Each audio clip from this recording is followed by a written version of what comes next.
O Gato Preto. Pedro, desempregado há mais de 2 anos, sustentava a mulher, 4 filhas e a pinga vendendo churrasco na entrada da favela. O emaranhado de vielas que separavam os barracos possuía apenas uma entrada. E era ali que Pedro colocara sua tosca churrasqueira feita com 2 tijolos de cimento e uma grelha velha de forno de fogão. Tinha uma clientela certa e satisfeita. Para muitos, o churrasco era a única refeição noturna e sempre havia uma pinga para beber. Outros compravam 2 ou 3 e levavam para casa para que os filhos e esposa também comessem o churrasco de Pedro. Pedro morava num dos inúmeros barracos da favela. Ele e a mulher vieram do norte em busca de uma vida melhor. No início, ele conseguiu trabalhar como servente nas obras que havia pela cidade. Com a crise, ficou desempregado.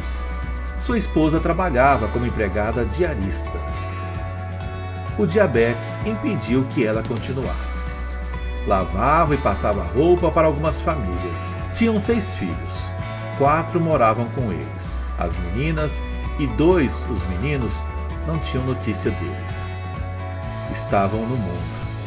Todos os dias após o almoço, Pedro saía de casa dizendo que ia comprar mais carne para os churrascos.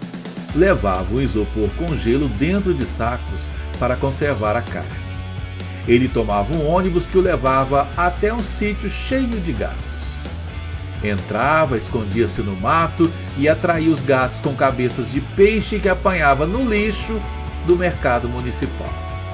Quando 2 ou 3 gatos se aproximavam para comer os peixes, matava-os a pauladas. Sempre 5 gatos. Colocava os gatos no isopor e saía do sítio. Chegando em casa, se trancava na cozinha. A mulher e as filhas assistindo televisão não se preocupavam com o que ele fazia. Depois de limpos, Pedro colocava a carne nos espetos e guardava no congelador da geladeira. O couro, as tripas e os ossos enterrava no quintal. À noite, vendia o seu delicioso churrasco de carne de pimenta para a favela inteira. Tudo corria bem nos negócios, até que um dia no sítio, depois de ter matado 3 gatos, deparou-se com uma gata amamentando 4 gatinhos. Pedro não pensou 2 vezes, matou a gata e os 4 filhotes. Guardou a gata no isopor e jogou os filhotes no mato. Quando se virou, viu que um gato preto observava. Sentiu que o gato presenciara tudo o que ele fizera. Um arrepio correu em sua espinha e o fez estremecer. Recuperou-se.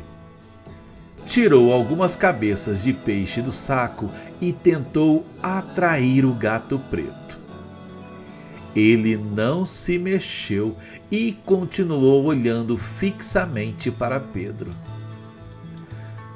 Mais 2 gatos apareceram e comeram as cabeças. Pedro os matou e partiu. Olhou para trás e viu que o gato seguia. Apressou o passo. Andou rápido, correu. Conseguiu despistar o gato. Quando chegou em casa, foi para a cozinha e preparou os gatos. Todas as vezes que voltava ao sítio, o gato preto seguia e presenciava o que ele fazia. Pedro sentia-se incomodado com a presença do gato e não conseguia atraí-lo para matá-lo. À noite estava no seu quintal habitual, vendendo churrasco e pinga, quando um carro bateu no porte de onde saía os gatos que iluminavam todas as casas da favela. Tudo ficou às escuras.